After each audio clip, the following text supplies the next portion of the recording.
ANZAC Day 2021, Australia's Day of Shame. A supposed conservative New South Wales government has a higher priority on Mardi Gras than they do on ANZAC Day. Welcome to my cast.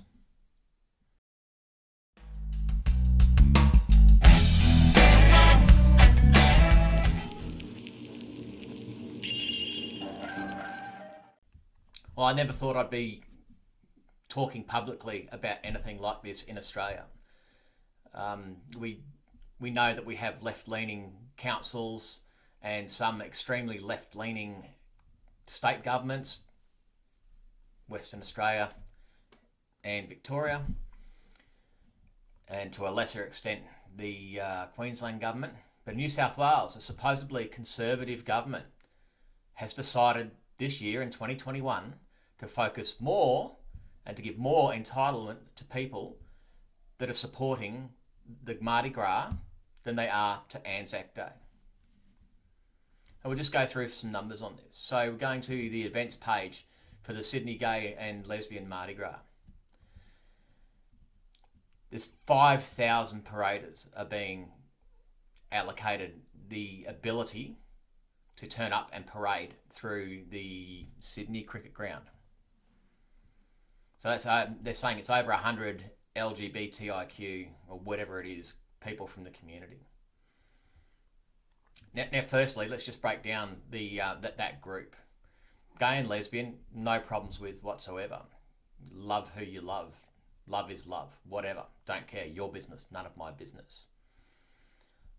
All of the other acronyms or letters is mental health issues, and these people should not be having the ability to celebrate what is a mental health issue. You're not a man if you're a woman, and if you're a woman, you're not a man. Same way you could say if you're a man, you're not a fridge. Same way you could say if you're a woman, you're not a washing machine.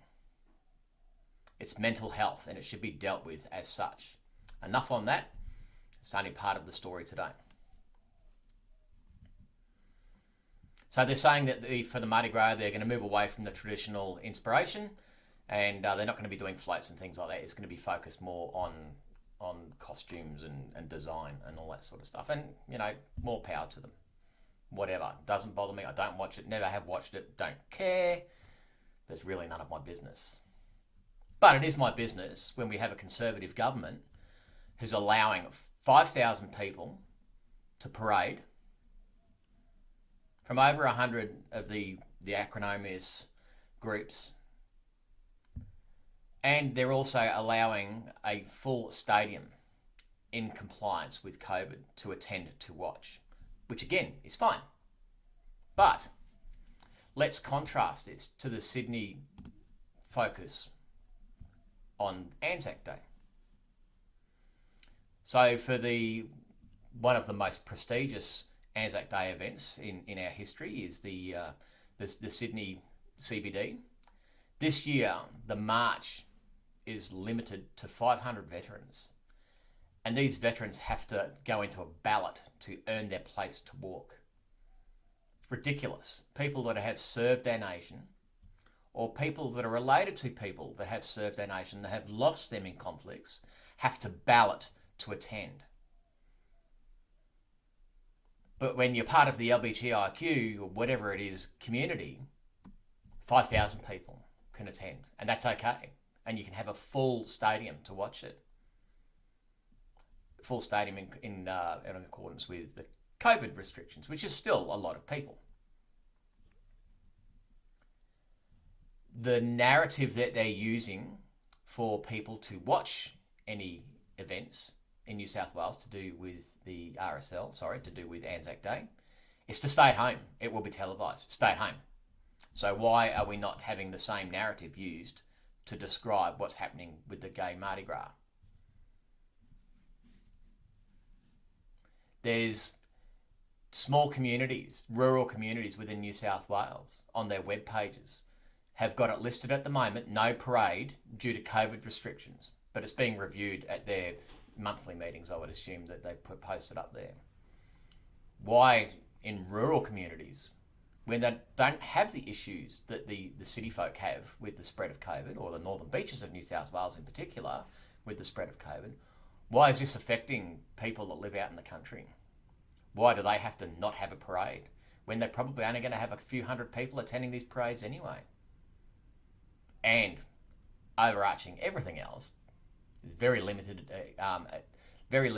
history of any sort of COVID issues in those areas.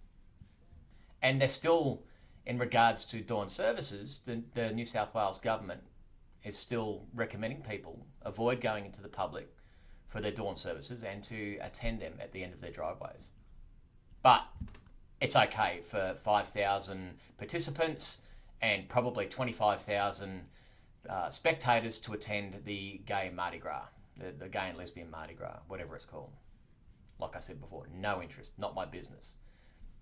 Not demeaning those activities, balancing up where our focus is these days and asking the question, why is our focus so intent on leaning towards the left? And if that is the case, which it is the case, as people that don't sit on the left, what do we need to start doing? Well, we need to start screaming and yelling. We need to be speaking to our local politicians, especially in supposed conservative states like New South Wales, screaming at your state member, screaming at your councillors that are supporting this, that aren't pushing back, being heard whenever you can. Because you think about it, why does the left agenda have such a focus in Australia at the moment? It's because they make a lot of noise. When they don't get what they want, they make a lot of noise. When they don't get what they want, they call people names. They call people bigots. They call people racists and everything else that you can think of. We need to start pushing back. And what I'm doing today is part of that pushing back. I am expressing to you my beliefs. My beliefs are what I said to you before. Gay, lesbian, whatever. Love is love. Love whoever you like. But if you think you're a fridge, you're not a fridge. You're biologically a male or you're biologically a female. Why has this been forced down us? It's been forced down us because they make a lot of noise about it. And if you dare have an opposing opinion to them, there's something wrong with you. You're a racist, or you're pretty much well a Nazi. And I've been called a Nazi before by people that have been in the army. One of the reasons why I'm so passionate about this is because ANZAC Day is very important to me. It's not important to me for a personal reason, as in to do with my relationship when I was in the army. It's important to me because it's a very important part of our heritage and where we are today. It's very important to our Indigenous population. It's very important to our white Australian population. And it's also now very important to our new arrivals population. There's lots of people of Middle Eastern background, Sudanese background, that are actually in the Defence Forces now and are on operations overseas representing Australia. And that will form a part of our culture and our history. It's not going anywhere. So why are we having to not have adequate memorial, also celebration and the opportunity to celebrate our history? Shame, shame, shame on the New South Wales government. Just hang your head in shame. You managed to come up with a plan so that the Mardi Gras could go ahead. But you're just saying to the RSLs, sorry, you're just going to have to cull your numbers. You're going to have to restrict it. Where is your priority? If I was living in New South Wales, which I would never do unless when I was posted there in the army briefly, I would be embarrassed. I would be embarrassed and I would be asking for heads to roll within my government. It's an absolute atrocity. Shouldn't be happening. Imagine trying to explain this to a 6 or 8 or 10-year-old boy or girl who 6 years ago lost their father or their mother in a conflict overseas. And imagine being the sole surviving parent of that child, having to explain to them that, sorry dear, this year, same as last year, We cannot march in memory of mum or dad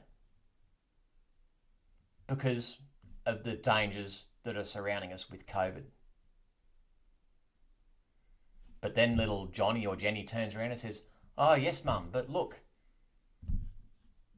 on the webpage here, it's saying that the gay Mardi Gras is going ahead and there's lots of people that are attending it. How would you explain that to that young person? I wouldn't even try. I wouldn't even try. And you wonder why the left keep on bleating on all the time about that the right are becoming, or people even in the centre, are becoming more prone to be right. It's because you have to be to get a voice. The centre doesn't really exist anymore. There's extreme left and extreme right. If you sit anywhere in between, you don't have a voice. You can't say anything. Or if you do say anything, especially when you sit on the right, you get called names, you get sworn at, you get threatened. You start talking facts to them. You start getting called names, you start getting threatened. Where is this country going? So as I said before, what we need to be doing is we need to be having a voice. This is not good enough. It's probably too late for 2021 now. But moving forward, as a country, we need to unite. All of us need to unite. Indigenous population, white colonialists, if you want us to call us that, new arrivals, even the LGBTIQ, etc. Because there are people in the Defence Forces that are representative in this area. Yeah, let your Mardi Gras go on. All for it, as I said before. Not interested, have no interest whatsoever. But that's my perspective, my opinion. Why are we hell-bent on trying to remove our history or restrict people from celebrating our history? We need to speak up. The time is now. It's in the United States, it's probably too late. They've left it too long. We're probably 10 years behind the States in regards to our outlooks on these sorts of things and to do with culture. We need to have a voice now before it's too late.